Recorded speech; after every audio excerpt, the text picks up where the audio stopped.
রাজনীতিতে জড়িয়ে টিউশনি ছেড়ে দেন দুই ভাই। সমন্বয়ক পরিচয়ে শুরু করেন চাঁদাবাজি। বলছিলাম রাজধানীর প্রেসিডেন্সি ইউনিভার্সিটির শিক্ষার্থী সিয়াম ও সাদাবের কথা।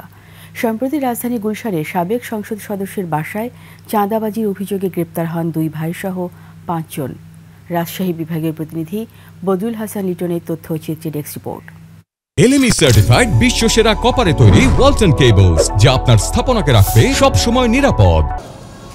রাজধানীর গুলশানে আওয়ামী লীগের সাবেক এক সংসদ সদস্যের বাসায় চাঁদাবাজির অভিযোগে গ্রেফতার 4 জনের মধ্যে দুই ভাইয়ের বাড়ি নাটোরে।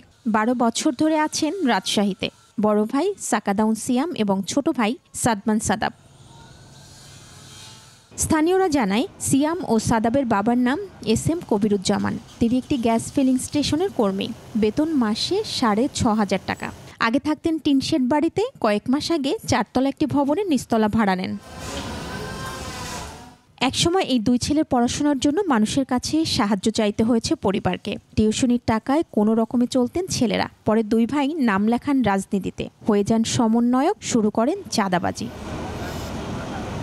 কবিরুজ্জামানের সন্তানদের এমন কর্মকাণ্ডে হতবাক সহকর্মীরাও। তাকে সাময়িক বরখাস্ত করেছে ফিলিং স্টেশন কর্তৃপক্ষ।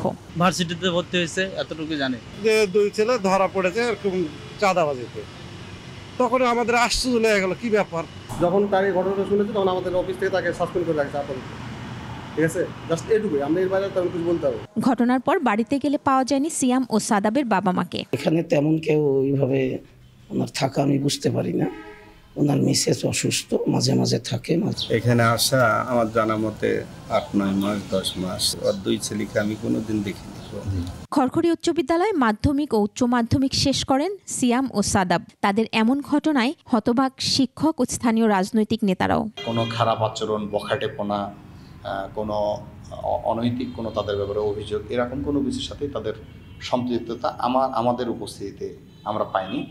বরং জেন্টাল স্টুডেন্ট হিসেবে আমাদের স্কুলে সবাই জানে তাদের। চাঁদাবাজির অভিযোগে গত শনিবার রাতে গুলশানে সাবেক সংসদ সদস্যের বাসা থেকে গ্রেফতার 5 জনের মধ্যে সিয়াম ও সাদাব সহ 4 জনকে 7 দিনের রিমান্ড দিয়েছে আদালত। 2 জনকেই সংগঠন থেকে বহিষ্কার করা হয়।